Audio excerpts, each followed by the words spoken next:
Good morning, everyone, and welcome. On behalf of the TLC Steering Committee, we're excited you're all here to kick off the University of Arizona Global Campus's 2021 Teaching and Learning Conference. My name is Morgan Johnson, and I lead our Center for Excellence in Teaching and Learning here at UAGC.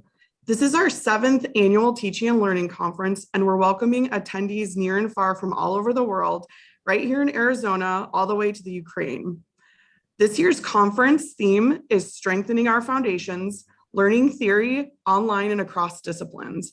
And over the next 3 days, you'll hear sessions from faculty, staff, students, alumni, and thought leaders across higher education. The TLC program boasts 20 panel tracks and more than 100 presentations from professionals representing nearly 20 institutions. This year's conference theme really challenges us to revisit the foundations of our work with a focus on learning theory.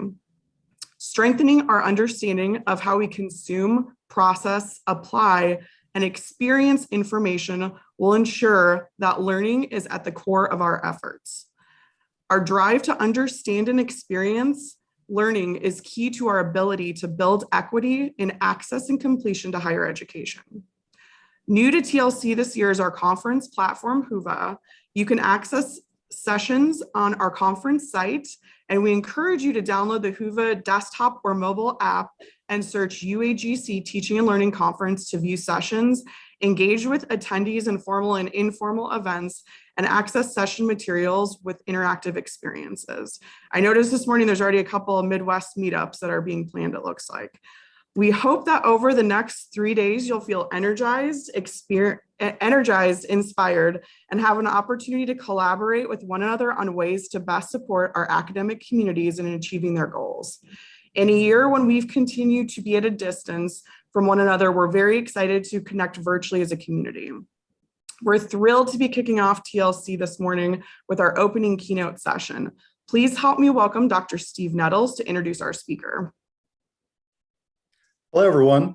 I'm Steve Nettles, AVP of Institutional Effectiveness here at UAGC, and I have the pleasure of opening a session on a topic that is very, very close to my heart, understanding how to improve the value of post-secondary education through equitable student access, support, and completion. With that, it is my honor to introduce Dr. Jennifer Engle. She is the Director of Data in the United States Program for the Bill and Melinda Gates Foundation.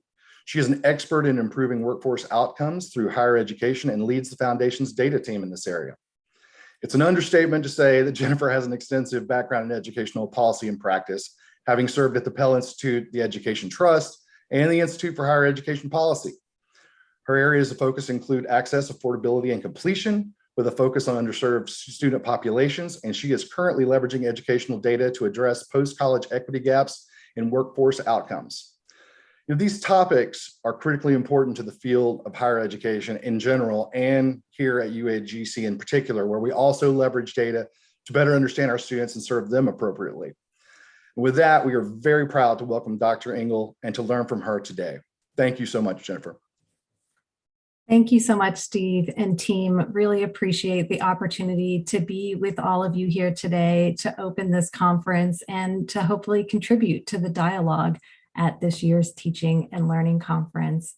As Steve mentioned, my name is Jennifer Engle, and I'm the Director of the Data Strategy for the U.S. program at the Bill and Melinda Gates Foundation. My work focuses on strengthening the data pipeline from early learning to K-12 to post-secondary to the workforce so that we can more equitably serve students of color and low-income students through our education to workforce systems. Today, as Steve mentioned, I'm going to focus my presentation on the work of the Post-Secondary Value Commission, which we supported over the last 2 years, and which released a series of reports earlier this year. This week, the Commission will release its final product, a public data tool that will allow most colleges and universities the opportunity to begin to explore equitable value on their campuses. Now, when we started the work of the Commission in 2019, we really could not have imagined the current situation facing our nation's students and the institutions that serve them.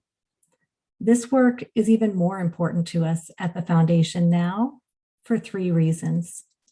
The first is who we need to serve better. Black, Latinx, Indigenous, low-income communities have been hit the hardest by the health, economic, and racial justice crises facing this country. The second is what we need to do better. We need to make sure that post-secondary education makes good on its promise to lift students and their families up to experience economic and social mobility. We cannot afford to keep losing millions of students before they complete and before they can benefit from their credentials. And we're losing so many of them right now. I know you all are seeing the same stories that I'm seeing, and you're seeing it on your campuses. We're losing students who will not transition in as they had planned and they prepared for, and we're losing those who have transitioned out and don't see a way back. Third is why we do this work and why we need to do this work. Post-secondary education needs to be part of the solution to dismantle systems and practices that reproduce racial and economic inequality, and that means action on the part of institutions, policymakers, and foundations like ours. So why consider post-secondary value in this context? We know from the research that a college credential is increasingly important to achieving any economic mobility in this country. Yet the rising price of college for students, plus still too low completion rates, is putting the surest route out of poverty, out of reach for far too many students, especially students of color and students from low-income circumstances. Over the course of 2 years, the commissioners met to work on this really critical issue. The commission included a really diverse group of 30 leaders in the field, as well as 2 students. This group was racially, politically, and professionally diverse to really come together to tackle this important yet complex issue. The core work of the foundation or the commission included a definition of post-secondary value and a set of core principles. It also included developing a framework for measuring post-secondary value and an action agenda with recommendations for institutional leaders, policymakers, and other stakeholders. This work was never intended to merely be a research project, though it is informed by the latest data and research.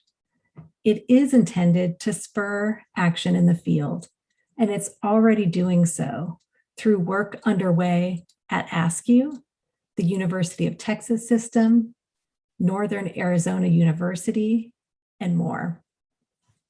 So after much consideration and iteration, this is the commission's value definition. Students experience post-secondary value when provided equitable access and support to complete quality, affordable credentials that offer economic mobility and prepare them to advance racial and economic justice in our society. That last part of the definition really came out of conversations that the commission had in the wake of the national reckoning on race in this country over the last year and became an important part of our definition of post-secondary value. The principles that you see here were also developed by the commission to really ensure that the work was communicated in a way that it puts equity at the center.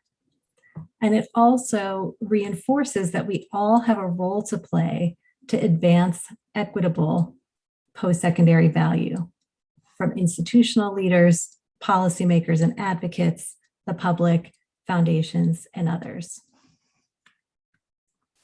So while we began this work focused on equitable economic returns, given concerns about widening income and wealth inequality in this country, in particular by race, over the course of its deliberations, the Commission broadened its scope to also consider non-economic value.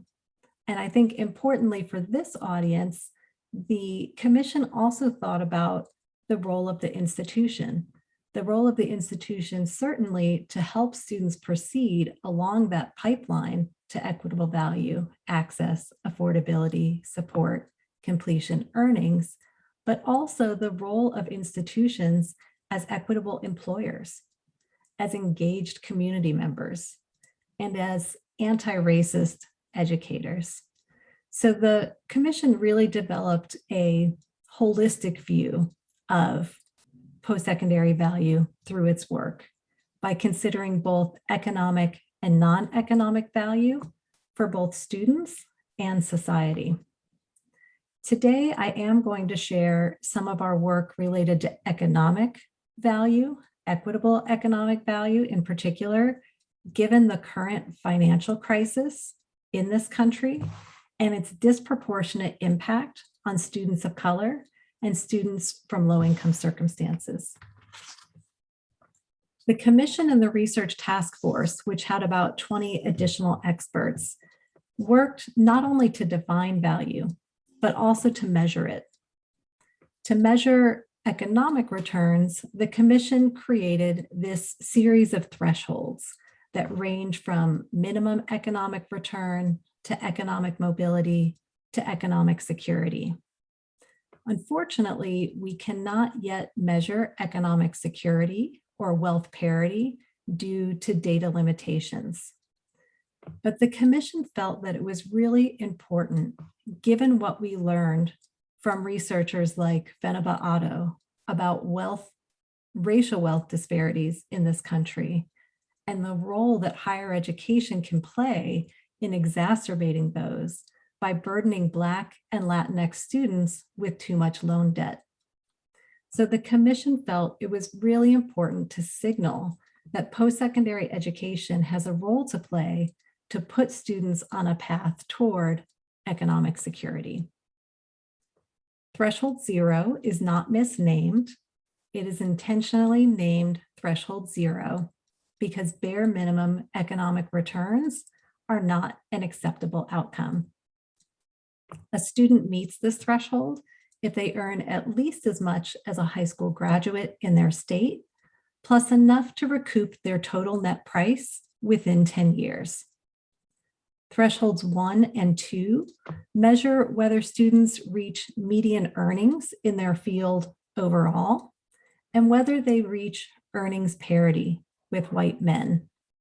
These thresholds are based on David Troutman's work from the UT system on in-field pay inequities. Threshold 3 is informed by Raj Chetty's work, and this measures whether students earn enough to enter the 4th income quintile or above, or experience economic mobility, regardless of their field of study. So what I'm going to do next is share some of the top-line findings from the Commission research to show the power of these measures to create dialogue and hopefully change on campuses. The full findings from the Commission were released earlier this year, as I mentioned, and can be found on the Commission's website.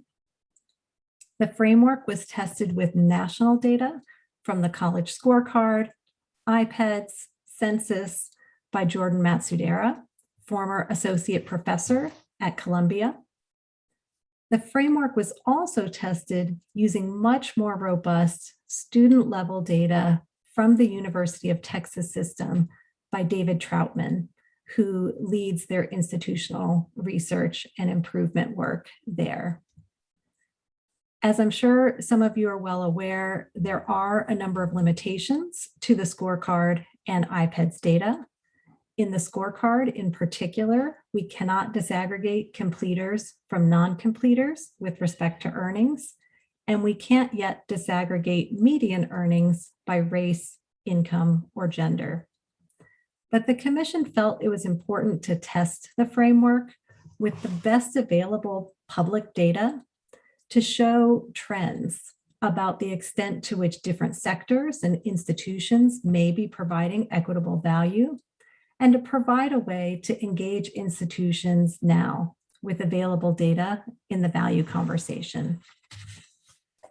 So 2 key findings from the college scorecard research that I want to share. The first, the good news. Most public and private nonprofit institutions do provide a minimum economic return to students 10 years after entry as measured by threshold 0. However, this is not the case for the for-profit sector, where most institutions with available data, and I say with available data because the for-profit sector had a lot of missing data in this regard, but those with available data overall do not meet this minimum benchmark. And there are about 700 institutions that were within the data set that don't meet threshold 0 in this time frame. Now, again, this is one data point. It helps us raise questions about what might be driving institutional performance on a measure like threshold 0. How might we look at the institutional context to better understand why that institution is or is not passing threshold 0? Looking at funding patterns from state and other entities, looking at the net price for students and the extent to which that might be contributing to setting a high bar for threshold 0, looking at completion rates, which we know is one of the biggest predictors of students' post-college outcomes.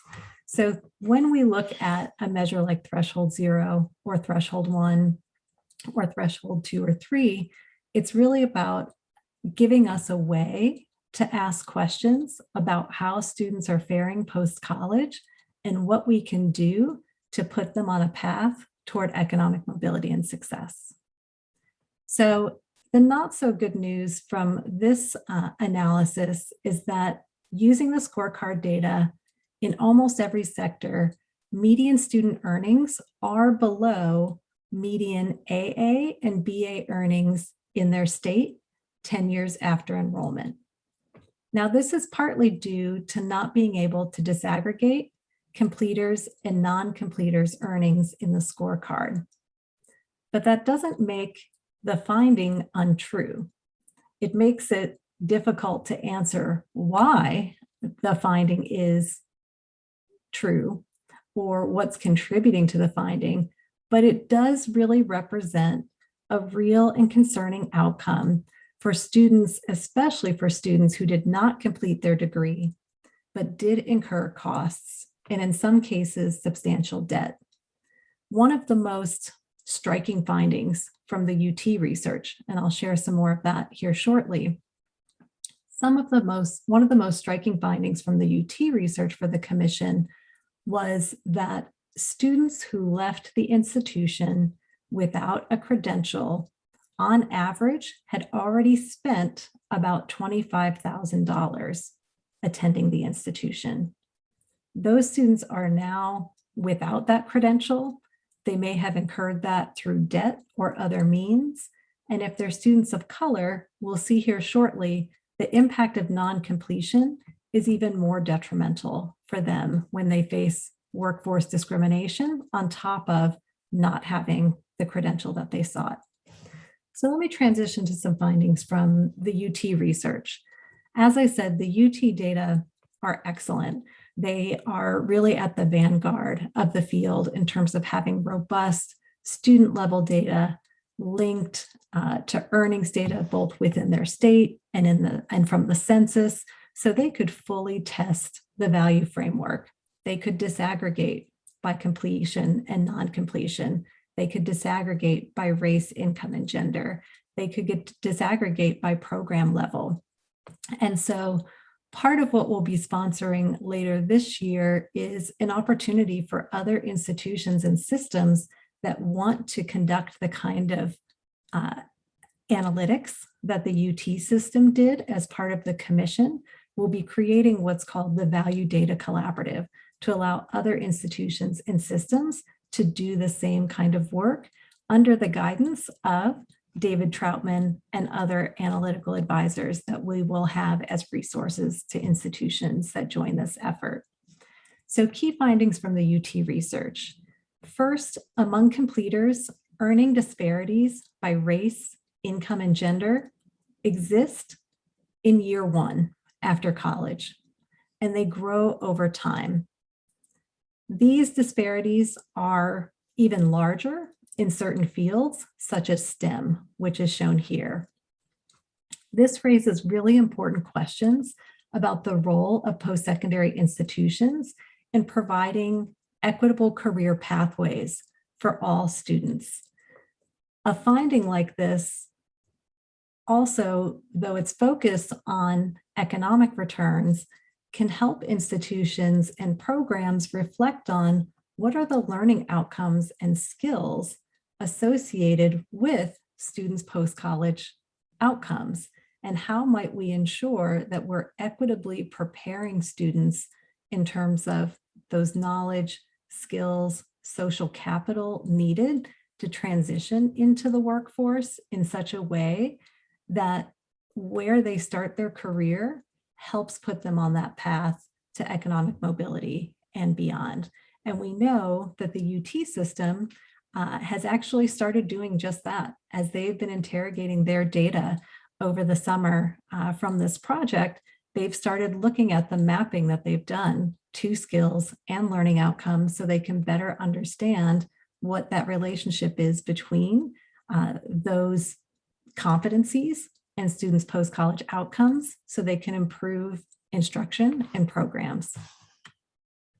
The second finding that I want to share from the UT work is that high social value fields with lower wages on average, like education and humanities, can provide its graduates with economic mobility while still meeting vital social needs. It's noteworthy when you look at the UT data that there are almost no gaps in post-college earnings by race in education, though education graduates do earn less than their STEM counterparts. But again, this raises questions around how do we prepare teachers? All teachers often have a very structured professional component to their programs, which is equitably accessed by all students within those programs because it's a requirement. And so it raises questions about how we can build that kind of structure into other programs to put students of color, low-income students, and women on that same path as their peers. Also, this was a really important analysis because one of the questions that we heard often when starting a conversation about post-secondary value is, aren't you going to undervalue fields like education and humanity by looking at post-college earnings? And I think what's really striking about these findings is that, again, it does show that these programs can and should put their students on a path to economic mobility. Will they earn as much as their STEM counterparts? No. Can they still earn enough to have not just a family sustaining wage, but enough to really thrive in their families and their communities and contribute to the social good through their work? And that answer is yes. And so this is the kind of analysis that is going to be important for other institutions to do to see if their programs in education and other high social value fields are also preparing their students to achieve economic mobility.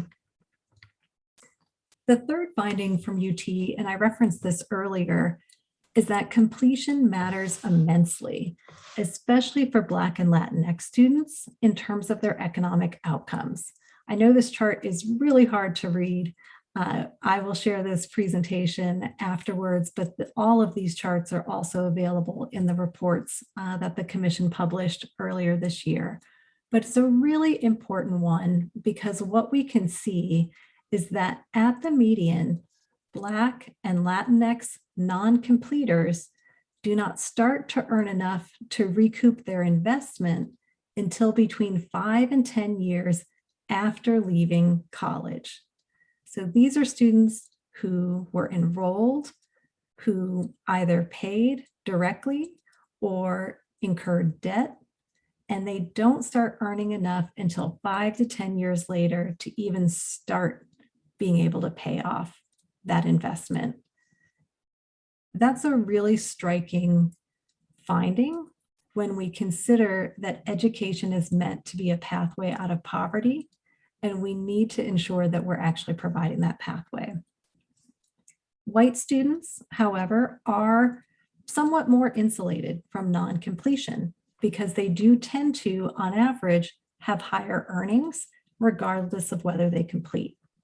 So for example, in the UT data, we can see that after 15 years, white non-completers earn nearly as much as Latinx completers from the UT system. Fourth, equitable value is not just about economic returns.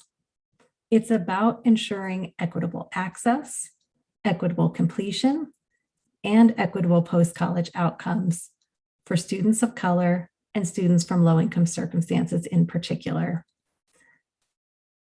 To that end, the Commission also created a series of metrics that measure how students from underrepresented groups both complete their credentials and experience a positive economic return at a given institution, and measure how much that institution contributes to the economy by equitably serving these populations. So taking two examples here from the UT system, Institution A is a Hispanic serving institution. 86% of its students, of its graduates are Latinx students, compared to only 13% in Institution B. Now, students at Institution A do tend to, on average, make slightly less than students from Institution B, and they tend to pass threshold 0 at slightly lower rates than Institution B. But because Institution A serves so many students of color, so many Latinx students, their equitable value index is 5 times the equitable value index for Institution B. And the amount of money that they contribute to the economy based on their Latinx graduates who are earning more than that, minimum economic threshold is likewise, multiplicatively higher. And so it's really important, and really what this is meant to underscore is that this is not just about identifying which institutions have the highest earnings and sorting or ranking institutions from there. This exercise is not about rankings. This exercise is about understanding students' post-college outcomes, understanding the potential drivers of those outcomes, whether it be net price, completion rates, institutional resources available for instruction. And it's about putting those earnings in the context of who the institution or program is or is not serving. So this really kind of leads into the last part of the research that I want to share with you here today, which is work that was done by the Georgetown Center on Education and the Workforce. What they did was essentially a thought experiment. And they essentially said, what would the economic returns to society be if we closed equity gaps in post-secondary attainment? And then they further looked out to see, and what if we also closed pay gaps that remain? And what if we close wealth gaps that remain? Because higher education is part of, but is not the entire solution to the gaps that we see in broader society. But even just looking at what the economic returns to society would be if we closed educational attainment gaps by race and income, you can see that that's about $1.18 trillion annually in public returns. It's hard to put a price on equity, But when you can see in black and white just how critical and impactful it is for our country to attend to equity in post-secondary outcomes, it really puts an important point out there in terms of how we can all win when we invest in equity for Black, Latinx, Indigenous, and low-income students. So while my presentation has focused on economic returns to post-secondary education, I do want to mention that the Commission conducted quite a bit of research on critical non-economic benefits, both for students and for society. We had Stephanie Markham at Gallup do a paper on well-being and explored the different facets of students' post-college well-being, whether that's financial, whether that's related to community, whether that's related to their social and psychological well-being. They have done pretty extensive research to look at the extent to which college graduates are experiencing not just financial well-being, but other types of well-being that are critical to their not just having a better living or earning a better living, but also having a better life. We also commissioned work from Richard Aram and his team on the latest with respect to measuring learning outcomes.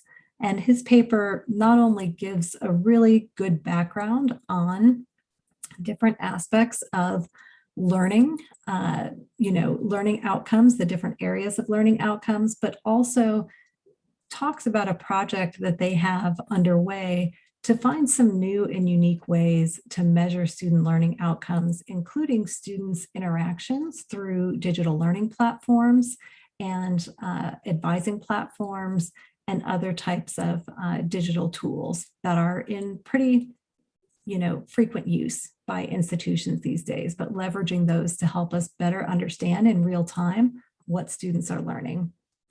We also commissioned work on the skills gap and thinking about, from the employer perspective in particular, what are the skills that students are not emerging from higher education with on average, and how can we better match what students learn through their post-secondary education with what they need to be successful in the job market.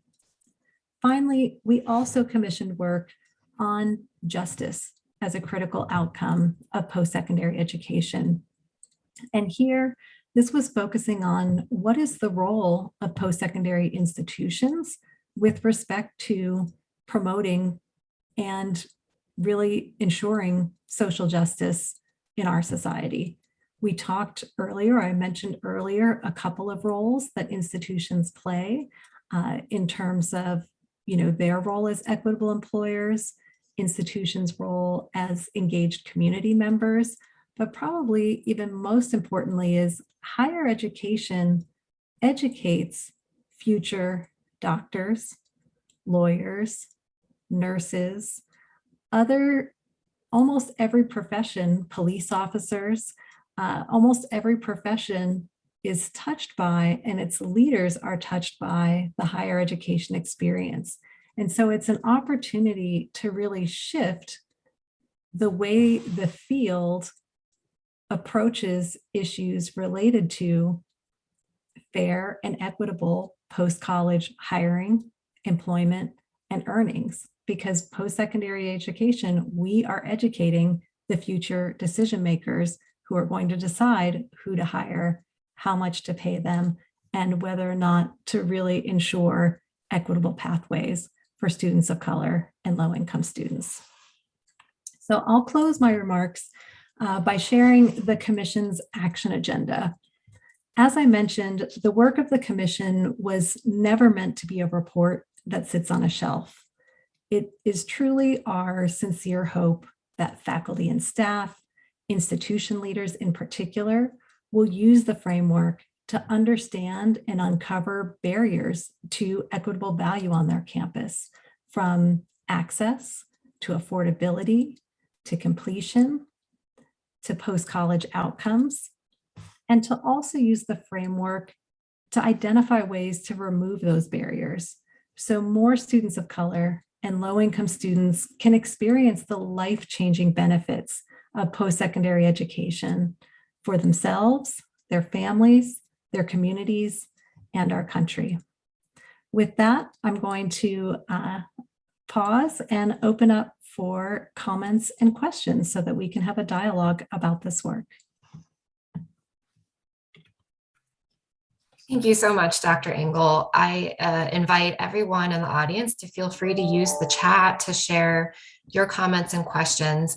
And also, I'm going to post in the chat right now 3 questions that Dr. Engle has provided in the discussion forum that is on the Whova app in the community section.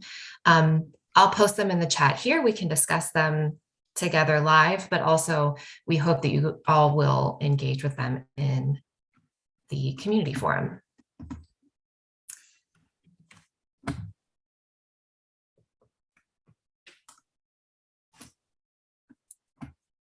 And while we're waiting for folks to read and come up with their questions, we got a question already. Okay, good.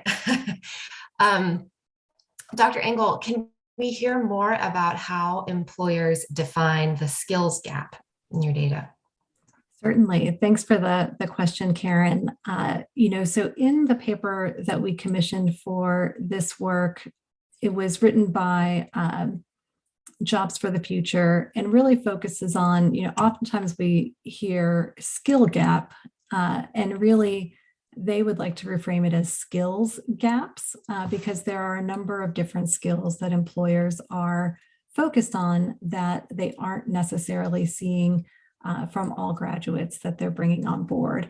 Some of those gaps fall into kind of your communication skills. And so those I think are fairly well discussed with respect to, students developing the language and communication skills to really thrive in the workplace.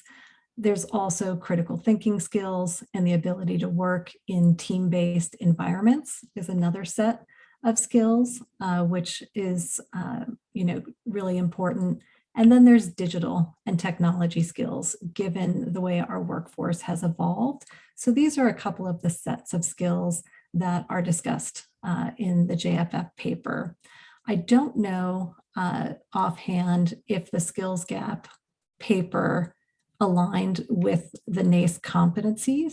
So that's a good follow-up question. But I think that, again, this is an important part in what we've seen I mentioned at the UT system, they're now starting to back map. So if we're seeing these outcomes for these students in these programs, they did an exercise a couple of years ago to map out skills and competencies related to their courses.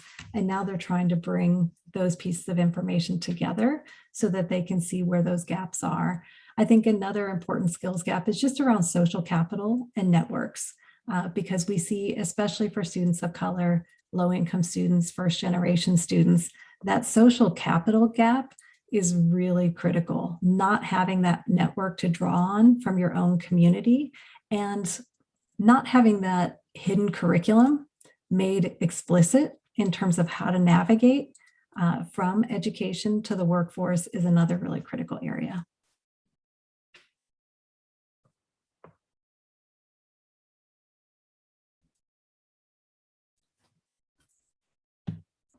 Dr. Engle, some of the skills gaps you mentioned, technology, for example, strike me as also being barriers to access to education in the first place. Can you talk a little more about what some of those specific barriers were that your data showed, maybe, for example, from UT system? Yes, so the access barriers in particular, a lot of our work did focus on post-college outcomes, but especially when you look at post-college outcomes in the context of who institutions are serving, it becomes really critical to think about those access components. And I think the pandemic just exacerbated every one of the access barriers that we've been working to overcome for the last 10, 20, 30 years. Digital divide is an issue that is more, pressing than ever. But when you look at the numbers that are coming out of the National Student Clearinghouse and elsewhere that are showing the precipitous drop in enrollment, it is predominantly low-income students and Black students who are being hit the hardest by the pandemic, either not transitioning into higher education as they had planned, or dropping out and not finding or having a path back. And those were the two populations that had the lowest college going rates to begin with. And we're seeing the greatest enrollment declines. And so it truly is an enrollment crisis for those student populations because they can't access the benefits of higher education if they can't even get through the front door to begin with. So it's a really critical issue, especially right now.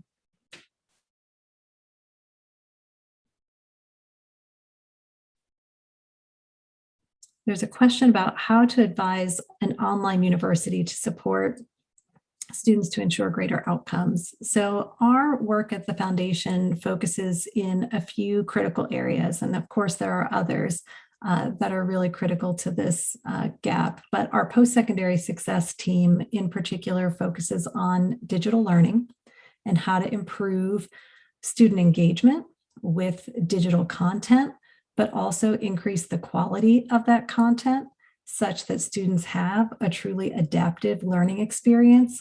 This is especially important when we think about developmental education. The research pretty resoundingly has shown us that developmental education, as we've been administering it over the last 20 years, is ineffective.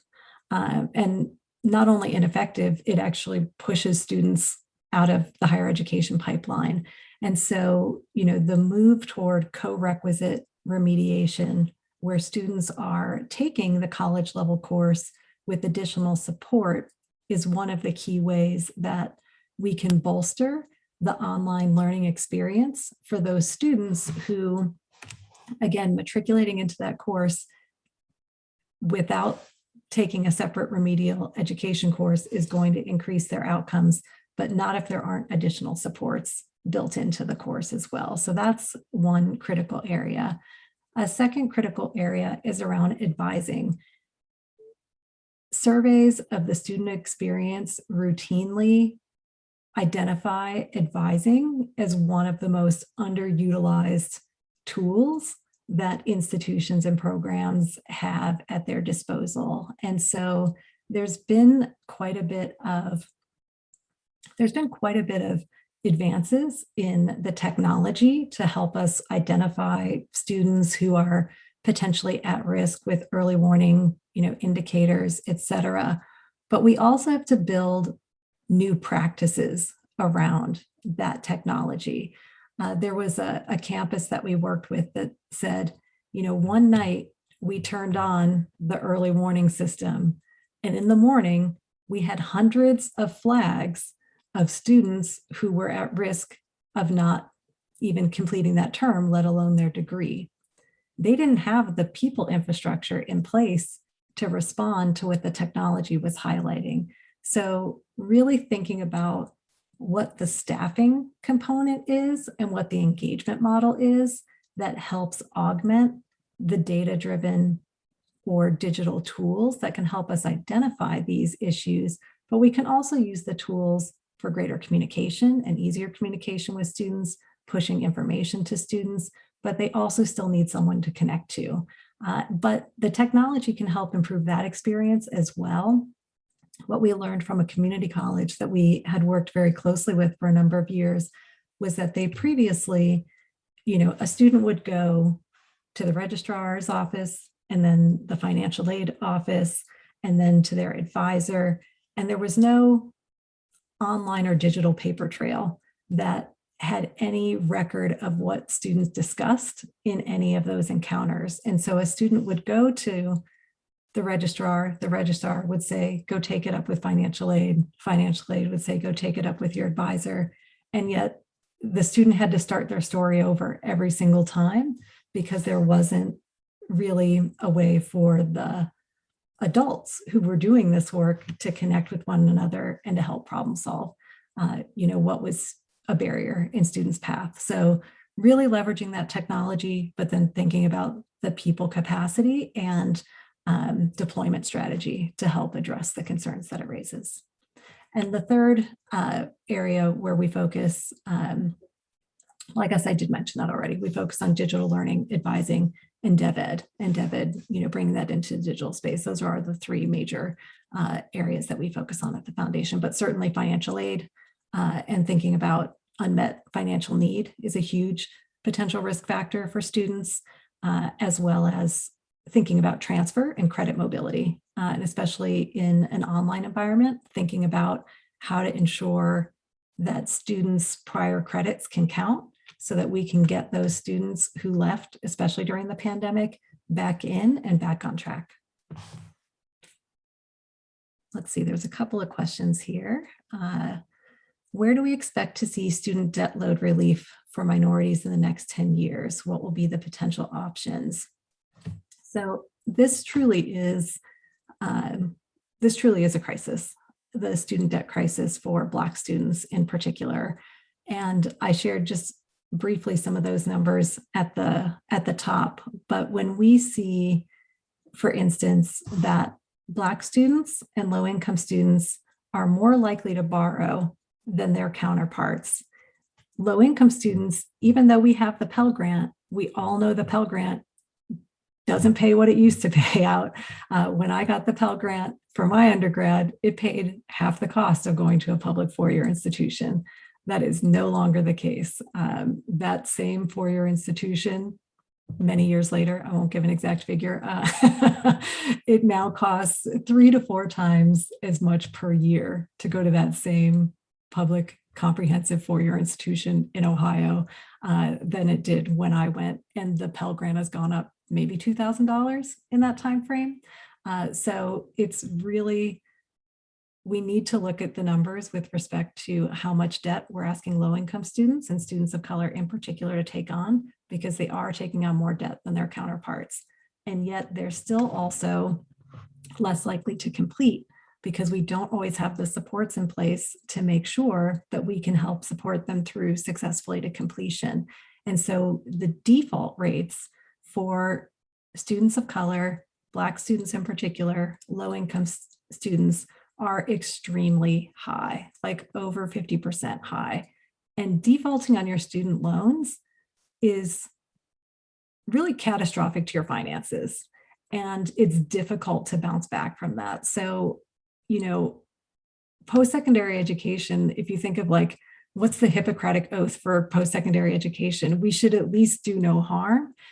And we're doing harm by really loading debt onto students that are not being properly supported through the system for success. And then they are bearing the cost of our systemic failure personally in their own lives as they're trying to make their way in the world. So I don't think I had an answer to you except to say I agree it's a terrible problem. I do think that there are some discussions in the broader policy context right now around debt relief that I think are really critical. Some of certainly there's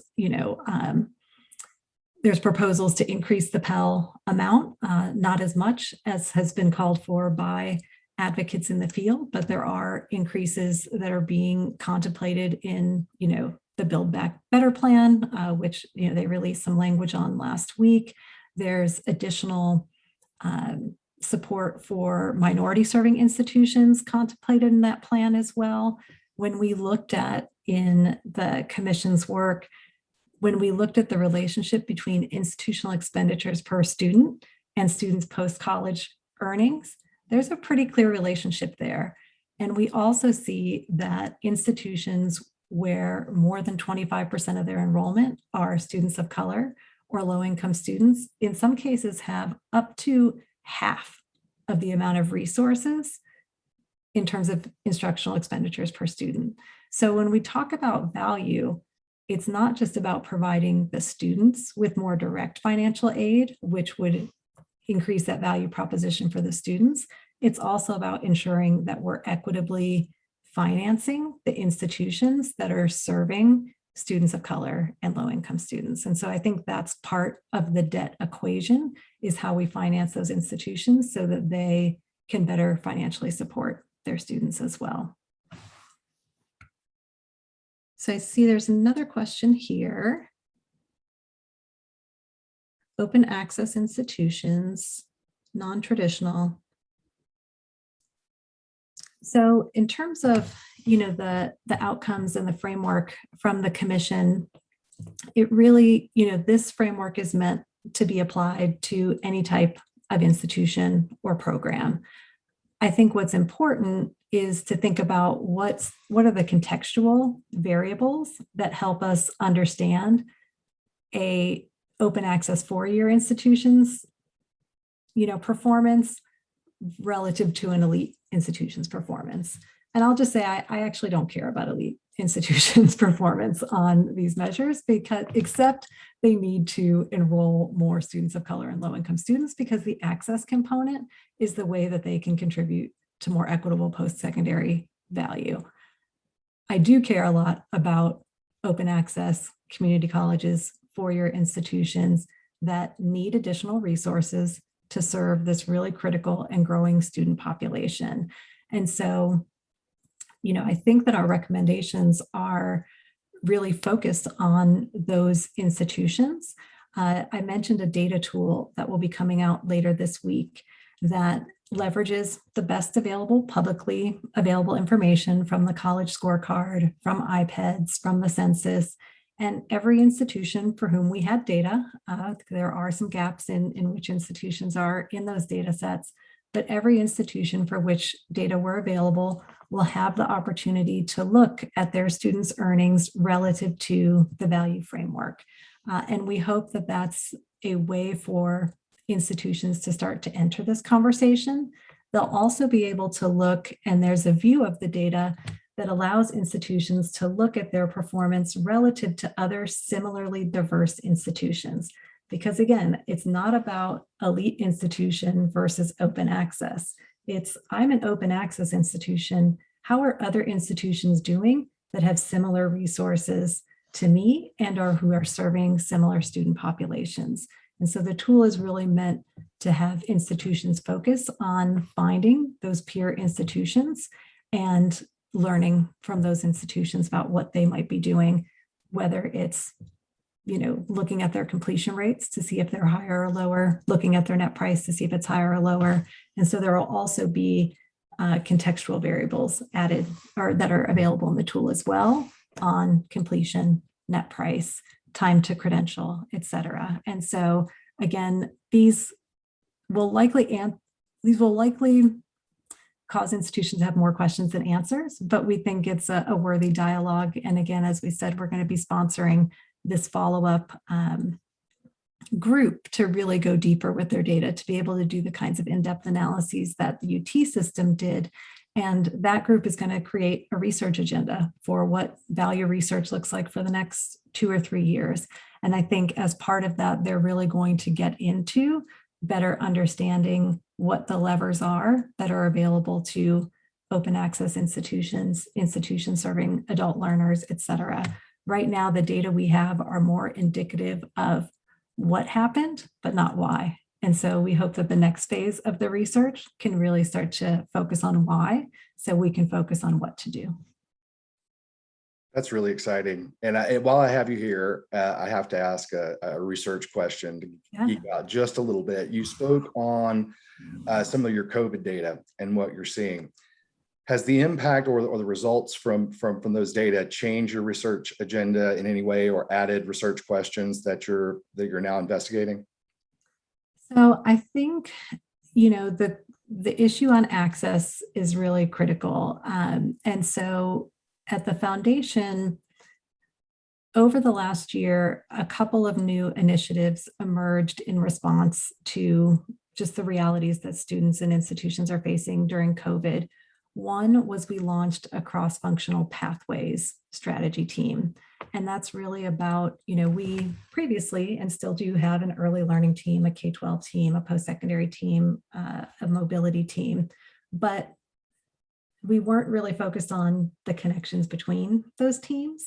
And so now we've got a team that is laser focused on the high school to post-secondary transition and really focusing on the access component and thinking about how we can get better data, not just to advisors, but also to students and families themselves to help them make decisions about which institutions offer them the best chances of success. And so we've, as a result of the pandemic, really focused a lot more in that area. I also mentioned credit mobility. We're doing a fair amount of work that we weren't doing previously around credit mobility, because again, there are so many students who started, left during the pandemic, and now need a way to bridge back in. And so we're doing a lot more work there as well. So those are two examples of ways that we've kind of expanded our remit at the foundation with respect to COVID that I think is really critical. And then this issue of post-college outcomes has really become, and the importance of better workforce data. So my team is very focused on how do we get the data we need to answer critical questions in higher education, and how can we leverage that data to improve student experience and student outcomes. And so we've built a whole data advocacy agenda around why can't we answer these questions? Like why aren't the data disaggregated by completers and non-completers? That is something that can be done and should be done. We know that there were limitations previously. Those limitations have been addressed. That information needs to come out into the public domain. Institutions need way easier access to earnings data. Right now, there's so many institutions that are trying to have to purchase that data from, private entities because they can't get an MOU with their state labor agency. So we've got some initiatives around.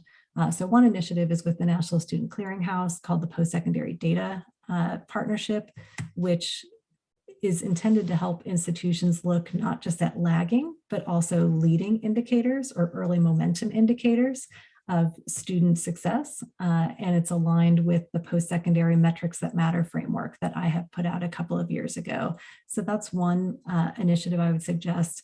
And the other initiative is through the Coleridge Initiative, where states are starting to share earnings data across state lines so that institutions can get easier access to understand what their students' outcomes are and help broker that relationship between state agencies and institutions, because you shouldn't have to pay to find out what happened to your students or run expensive surveys. Like that information should be in the public domain, and we're trying to democratize and open those data sources safely, securely, protecting privacy, but in a way that really can drive the field in a much more data-driven way. Well, that would certainly help our institution. I can speak to you. We struggle at times to accurately report the success of our students in relation to more traditional type institutions, and we also suffer from a lack of comparable data in which to do that in many cases. So we welcome all help in that area every time we can get it. Great. Well, we would love to talk with you all about the Value Data Collaborative as that gets off the ground later this year. That'll be one of the first ways that we're helping to connect institutions with these data. Absolutely. We would love to do that. That's great. Do we have any more Q&A questions? I do see one more question in the Q&A, and I'm going to try to paraphrase because I think it is a great segue into our conference sessions and into the afternoon keynote we have from Dr. Karen Sibley. The question is, how important is student support in terms of psychological well-being and things like that for their success, especially during the context of COVID? And so I think that the segue that I'm trying to make with that question is, Dr. Engle, you ask us, how can we support the discussion of post-secondary value, student support, and things like this on an institutional level? So I just wondered if you had any sage words for how we can support that across the institution. These are big ideas for leaders to think about, but also for everybody down to faculty, advisors, student support staff, et cetera, to consider.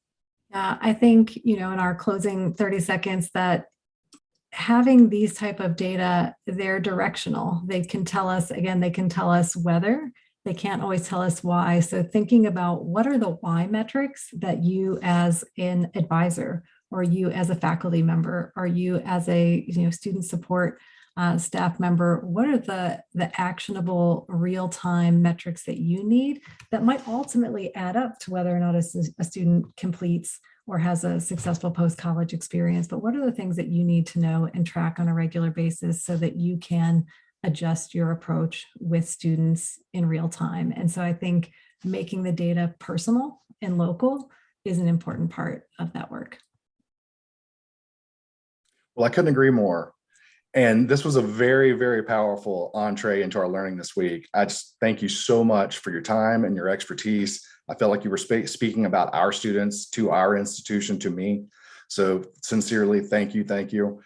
We appreciate everything that you've done, and we hope you have a lot of luck and success in the future, and bring all of that knowledge right back to us so we can use it. Great. Thank you all so much for having me. Have a great conference. Take care. Have fun, everyone.